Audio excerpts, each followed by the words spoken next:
Hello students. So in our previous video, we have finished the chapter 10 light of theory part of this chapter. Okay. So in today's lecture, we are going to solve the box questions given in the chapter between the topics. Let us first see the questions given on page number 168. Okay. I'll read the first question. Define the principal focus of a concave mirror. For the answer of this question, just have a look at that diagram. Seeing that diagram, I think so you will remember the definition. Okay? That is a concave mirror. See the focus, see the rays, and you can easily write the definition after remembering that diagram, understanding that diagram. Principal focus of a concave mirror is a point on the principal axis where rays parallel to principal axis meet after reflection. We can easily see on the diagram, and I think so you should not have any problem in this answer.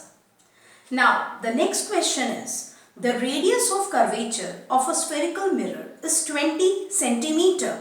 What is its focal length? So this is a short question. Okay, so what is given here?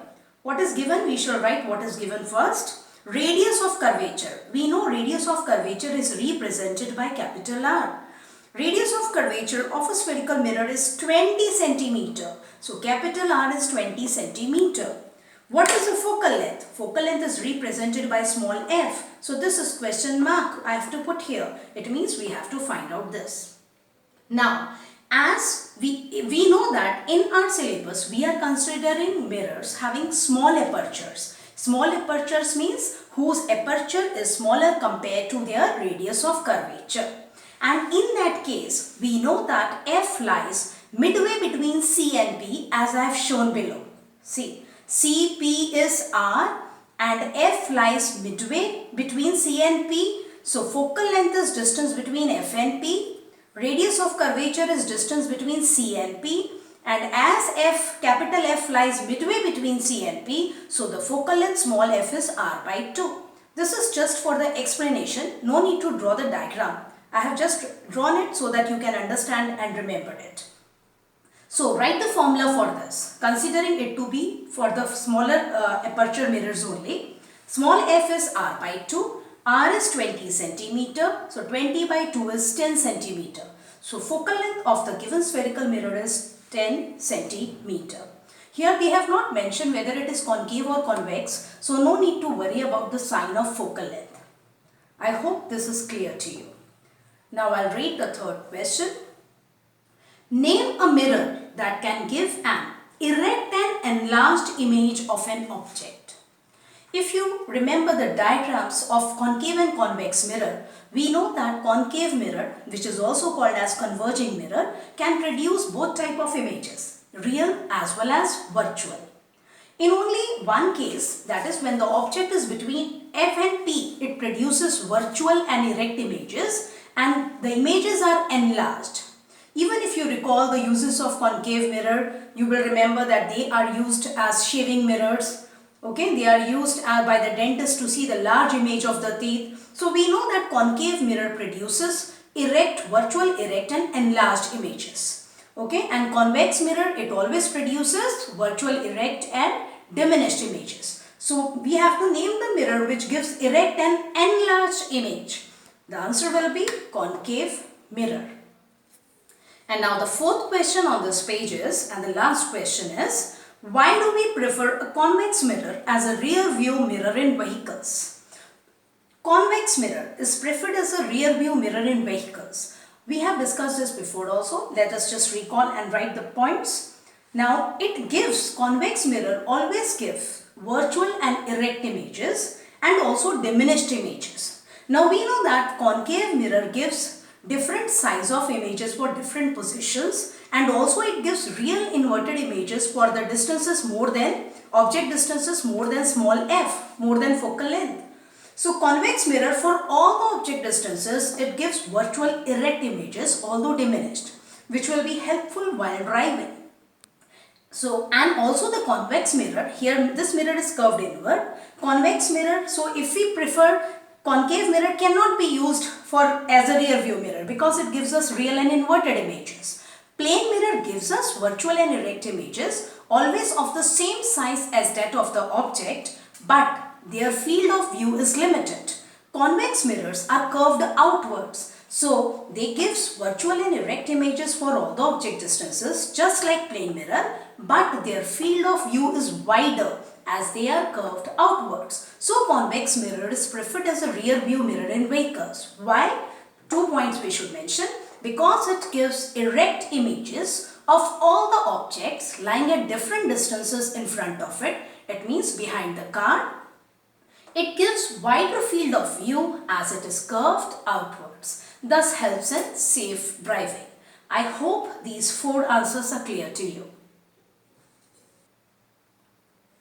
Now, let us do the box questions given on page number 171.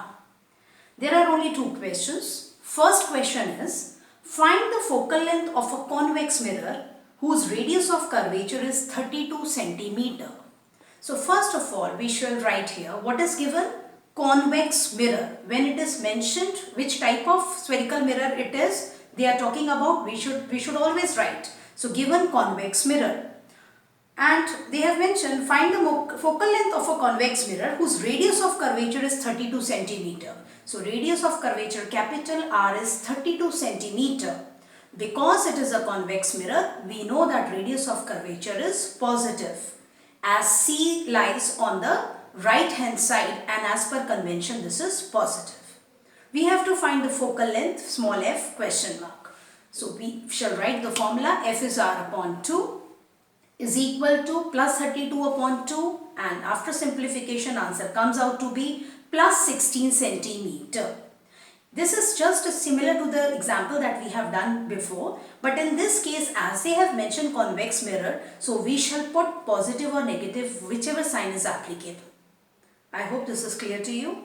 Now the next question is, a concave mirror produces 3 times magnified real image.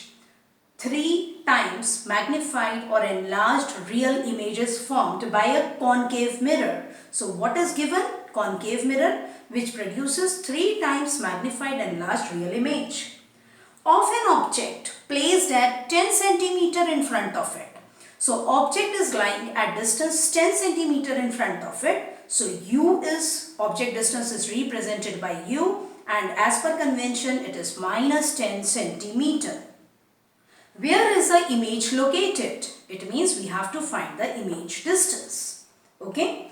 So now in this case, I'll read the question once again. We shall write what is given first. A concave mirror produces 3 times magnified real image of an object placed at 10 centimeter in front of it. Given concave mirror and given 3 times magnified real images formed, and given U is minus 10 centimeter. We have to find where is the image located. So we have to find the image distance. Okay. Now let us see what is given. 3 times magnified real image. We get the value of small m from this sentence. From this part of the sentence, we get the value of small m, that is magnification. Magnification is 3. Why it is negative? Because real image is formed.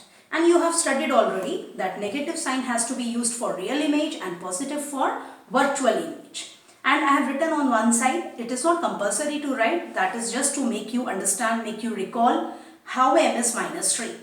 Now 3 times magnified real image means size of image, height of image h dash is 3 times h. H is the size of object or height of object. Minus sign is put because real image is formed. So in that case, h dash upon h, which is nothing but our magnification, comes out to be minus 3. No need to show that there. This is just for your reference so that you can understand it. So this part of the sentence in the question gives us small m is minus 3. U is minus 10. We have to give the location of the image. We have to find V.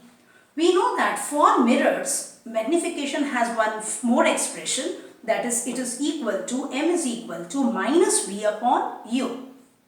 So putting the value of m as minus 3 is equal to minus V upon U, U as minus 10. minus minus on the right hand side gets cancelled. So minus 3 is V upon 10 and V is minus 30 centimeters. Okay, but we shall not finish our answer till here, because what is the question? Where is the image located? So after this I have not written, because you can write it on your own. I'll just explain you. Where is the image formed? It is minus, whether in front of it or behind it. Yes students, tell. So real image is formed minus, as per convention it lies on the left hand side. So you will write the image is located at 30 centimeter distance from the mirror in front of it, as where the object lies. Okay, so this sentence should be mentioned at the end. I hope the two answers are clear to you. Now let us continue with the box questions given on page number 176. First question is, a ray of light travelling in air enters obliquely into water. So I have drawn the rough diagram here. A ray of light in air is incident obliquely, it enters obliquely into water. Does the light ray bend towards the normal or away from the normal? Why? Okay, so we have to consider a ray of light travelling in air enters obliquely into water. Does a light ray bend towards the normal or away from the normal, and why? Give reason for it. Now here, this is air. This is the boundary separating the two media, air and water. So this is my normal which is drawn here. This is an incident ray. We have already done this before, that whenever ray enters from air into any other media other than vacuum, it always bends towards the normal. This is the original direction. If the same medium had been there, this is a normal, so it will bend towards the normal. And we shall remember, whenever light travels from optically rarer medium to optically denser medium, it always bends towards the normal. So this is the same case.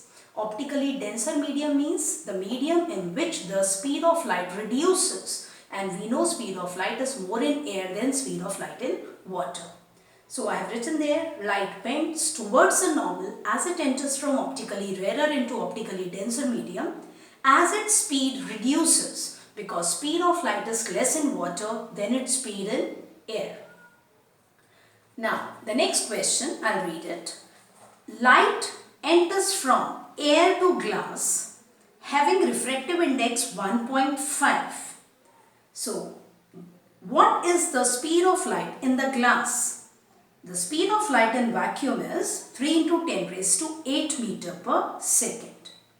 Light enters from air to glass. Again, it is a case of refraction from rarer to optically denser medium having refractive index 1.5. So given refractive index n, we represent it generally by n, is equal to 1.5. Since they have not mentioned any other media other than glass, one is air, one is glass, I have represented it simply by small n only without using any letter at the bottom. So what is the speed of light in glass? We have to find the speed of light which we represent by small v, question mark. This we have to find out. When the speed of light in vacuum, which we represent by small c, even if they are not given, we know the value. You should remember the value for this. Speed of light in air is, or even in vacuum, is 3 into 10 raised to 8 meters per second. In air it is slightly reduced, but I have told you that for practical, for numericals, we take the value to be same. Now, we have n is given, v we have to find out, c is given. We know the formula, we have seen this relation, n is equal to c upon v. So just putting the value of n and c, and after simplifying it, we can get small v is 2 into 10 raised to 8 meter per second, because this 1.5 gets cancelled here. 1.5 ones are, that is 2s are 3. Okay, so speed of light in glass is now 2 into 10 raised to 8 meters per second.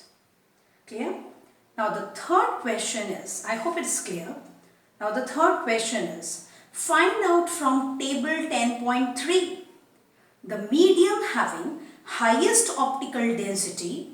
Also find the medium with lowest optical density. Now for this you have to refer to the table which is given in NCERT textbook. In the table they have given different media like air, ice, water, alcohol, kerosene, rock salt. They have given many different media and they have given their refractive index value also. So what is the question? From the table, you have to find out medium having highest optical density.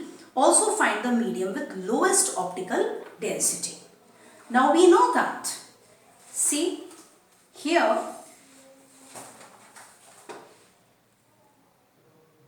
Now this is 10.3 table which they have given in NCERT textbook. We can see so many different material medium are mentioned here and their refractive index values are mentioned. So from this table we can easily see that air has minimum refractive index value among these and it is given as 1.0003, and diamond has, on the other side, just have a look at this diamond has maximum value of refractive index 2.42. Okay, so just remember, in this figure air has a minimum refractive index and diamond has the maximum refractive index. So I'll read the question once again. You are given, find out from table 10.3 which we have seen just now, the medium having highest optical density. Also find the medium with lowest optical density. Now students, we have seen that here also you have seen that which is optically denser medium, water. This is optically rarer. If I say whose optical density is more, water's. Air's optical density is less.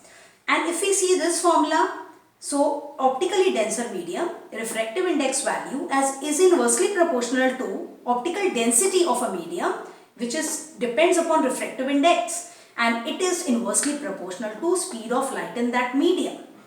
Okay, so optically denser medium means where the speed of light is less.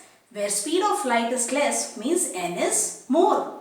So medium having highest optical density means medium having highest value of n, or in other words minimum value of speed of light. And from the figure we see that n value is maximum for diamond. It is given as 2.42. And medium having lowest optical density, or we can say most optically rarer medium, in other words lowest optical density medium having this, or in other words it is a medium which is most optically rarer medium. This is the medium which has a minimum value of refractive index and maximum value of speed of light in that medium.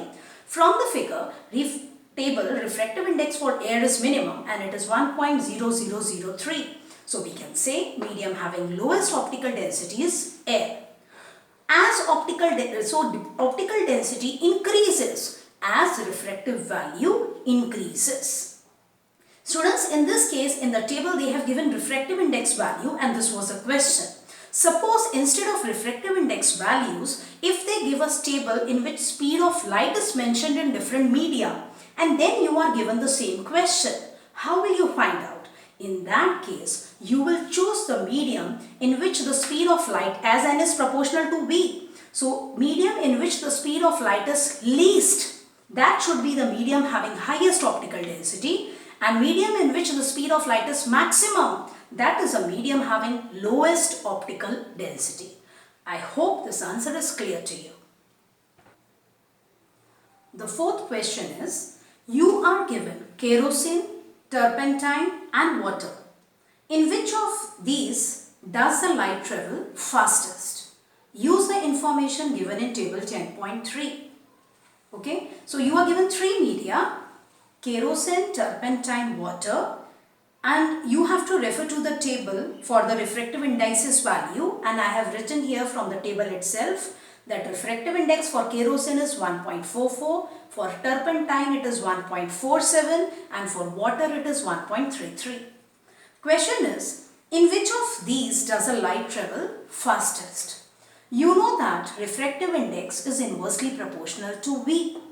So light travels fastest, V will be maximum in which n is minimum. So light travels fastest in a medium with lowest refractive index. And from here, water has the lowest refractive index value which is 1.33. So in water, the light travel fastest from this information. Now, the last question on this page is, the refractive index of diamond is 2.42. What is the meaning of this statement?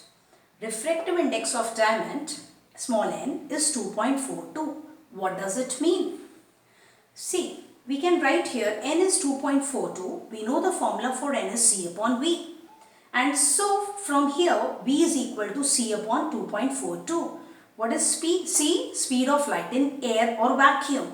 So we can see from here that speed of light in diamond is 1 upon 2.42 times the speed of light in air or vacuum. We can also find out the speed of light from this formula. What is the speed of light in diamond? We can also say speed of light in diamond is less than that in water. What is the speed of light here? 1 upon 2.42 times C. So the speed of light in diamond is less than speed of light in air, or we can say diamond is optically denser medium as compared to air. I hope these questions are clear to you. Now, page number 184. There are 3 questions given. First question is, define 1 diopter of power of a lens. You have to define 1 diopter of power of a lens. We know formula for power is 1 upon f. It is a reciprocal of focal length. And when focal length is 1 meter, power of a lens will be 1 diopter, because 1 upon 1 only will be 1. So we can define, whenever you have to define the unit, we should choose the equation. Okay. So 1 diopter is the power of a lens having focal length 1 meter. I hope this is very clear to you. So always to define the unit, use the formula and try to get the value 1 to define the unit. So power of a lens is said to be 1 diopter if its focal length is 1 meters. Now next, second question is, a convex lens forms a real and inverted image of a needle at a distance of 50 centimeter from it. Where is the needle placed in front of the convex lens if the image is equal to size of the object? Also find the power of the lens. I'll read the question again and we shall write side by side what is given now.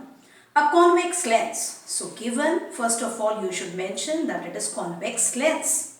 A convex lens forms a real and inverted image of a needle at a distance of 50 centimeter from it. We know image distance is denoted by V. So if image is formed at distance 50 centimeter away from it, it means image distance V is 50 centimeters. Why I have put the positive sign here? Because they have given that real and inverted image is formed. And in case of lens, real image lies on the right hand side. Look at the diagram. Real image lies on the right hand side. And always such distances which are lying on the right hand side are measured as per the convention. They are taken as positive. So V I have taken positive because real image is formed. Okay. Where is the needle placed in front of the convex lens? If the image is equal to size of the object. So where the needle is placed in front of the object means object distance. You have to find out when, if size of the image is equal to size of object. Also find power of the lens. So P, capital P also we have to find out. Hope the question is clear to you. Given is convex lens, image distance is given, but we have taken it positive because real image is formed in case of lens always on the right hand side. So as per convention, such distances are positive. Object distance we have to find power of the lens. Object distance, we have to keep it in mind that size of image is equal to size of object.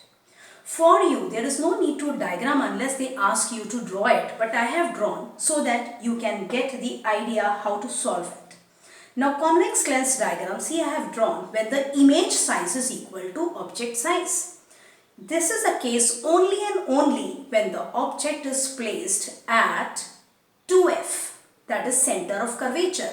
When the object is placed at 2f, that is center of curvature lying on the left hand side, then when we use the proper rules and draw the ray diagram, we get the image on the other side, which is also lying at the center of curvature on the other side, and that is real, inverted and having the same size. So from this you must already use, this should be on your tips. Although I have drawn it here, if they don't ask in question there is no need to draw. But it should be on your tips that whenever real, inverted, same size image is formed, then object distance is equal to image distance, and also height of image when it is equal to height of object. You should remember that the image and object lies equidistant from the lens but on opposite sides. So u is equal to minus v.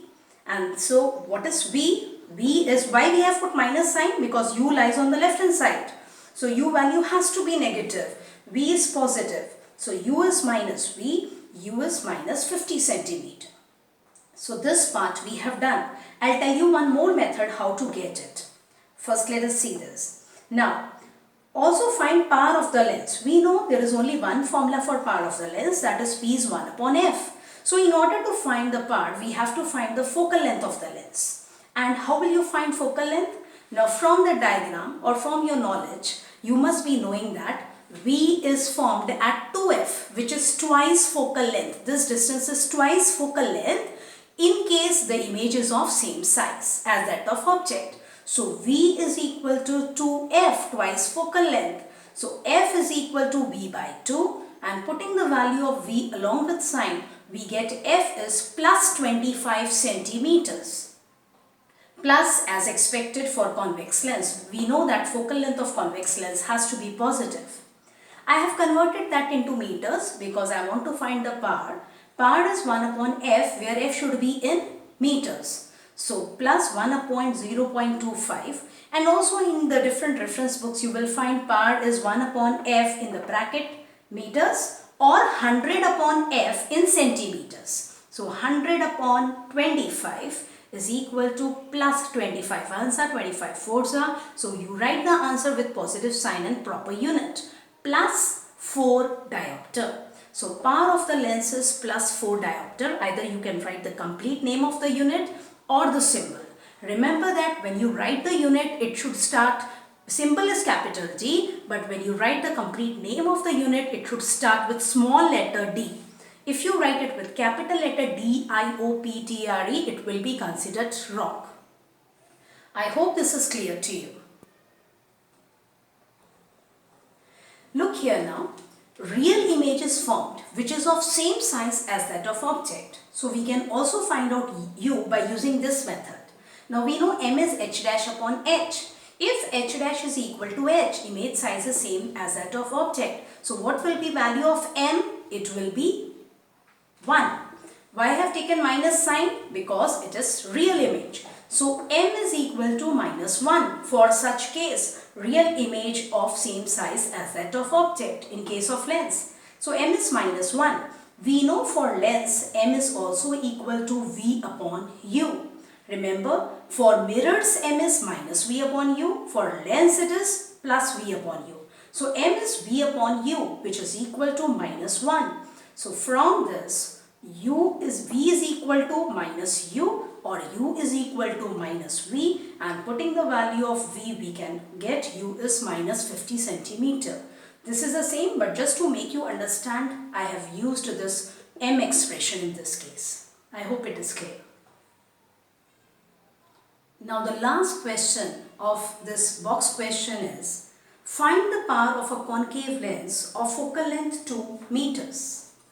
So given is concave lens. You should mention first whether lens or mirror is given, and if it is given, what type. So find the power of a concave lens. Given concave lens of focal length 2 meters. Focal length small f is 2 meters. But remember, for concave lens, small f or focal length is negative. So you have to put the negative sign. If you don't put the negative sign, your whole numerical will go wrong. What you have to find? Power. So again, power formula is 1 upon f. F is in meters only. 1 upon minus 2, and half means 0.5. So power of this concave lens is minus 0.5 diopter. It is same, just you have to take care for concave focal length is negative. I hope this is clear to you. Now students, we have finished the theory of the chapter. We have done the box questions. We are left with solve numericals and back exercise of this chapter, which I'll continue in the next lecture. But let me just explain you one thing. In whole NCERT textbook, in this chapter, you will see for object at infinity. This point I wanted to discuss with you because you may face this problem in any of the questions, maybe somewhere. See this figure. Here parallel rays are there. This is a concave mirror as it is curved inwards. We know parallel rays meet at focus. So object is at infinity, image is formed at focus. Fine, no problem. So this must be on your tips. But what if I draw the concave mirror like this? This is drawn in the similar manner, but I take the rays parallel to each other but not parallel to the principal axis. Such rays are also called as paraxial rays. What are paraxial rays? This you will study in higher classes. Let me just tell you. Paraxial rays are the rays which are parallel to one another and make very small angle with the principal axis. So these rays which are parallel to each other, they make zero angle with the principal axis. These are also paraxial rays and they should lie close to the principal axis preferably. And in this case, these rays are making small angles with the principal axis. So where will they meet after reflection? And where is the image formed? Or sometimes this diagram is given and you have to complete the diagram. You have to draw the reflected rays. What you will do, friends? Here, this is the two incident rays are given and let us say you have to draw the image. What you will do? See, this is lying, this ray incident obliquely at pole, and at pole the principal axis is the normal at pole. So by using the laws of reflection, one of the laws of reflection, that I is equal to R, you draw the reflected ray on the other side, this ray. So this is the first thing you will do. For this second reflected ray, you will draw the reflected ray by choosing I is equal to R. After you draw this, what you will do? For the second ray, you will, if you want, you can draw the normal here. How will you draw the normal? By joining C and this dotted point. And then you have to draw the reflected ray. You should put an arrow here by taking I is equal to R. But again, using the mathematics and doing that is difficult here. So what you will do here, see, you take CFP. This line you have drawn, it is easy to draw this reflected ray. What you do, just below your focus, you put a point on this, put a dot on this line, on this reflected line. Just below the focus, you put a dot and just draw the reflected ray from here, passing through that point or dot. I hope it is clear to you what you have done. For this reflected incident ray, you have drawn the reflected ray on the other side such that I is equal to R. This you can do it easily. And even if you don't have D, you know that you can keep the distance below F to be equal as distance above it in order to make I is equal to R. So once you have drawn this reflected ray, what I have told you, just below F, you put a point on this reflected ray and then join that to this. Draw a line joining this and passing through that point which is lying below F and lying on this reflected ray. So this is your image. In this case, we say that image is formed on the focal plane or in the focal plane. What is focal plane? A plane which is perpendicular to the principal axis and passing through the focus. It means this.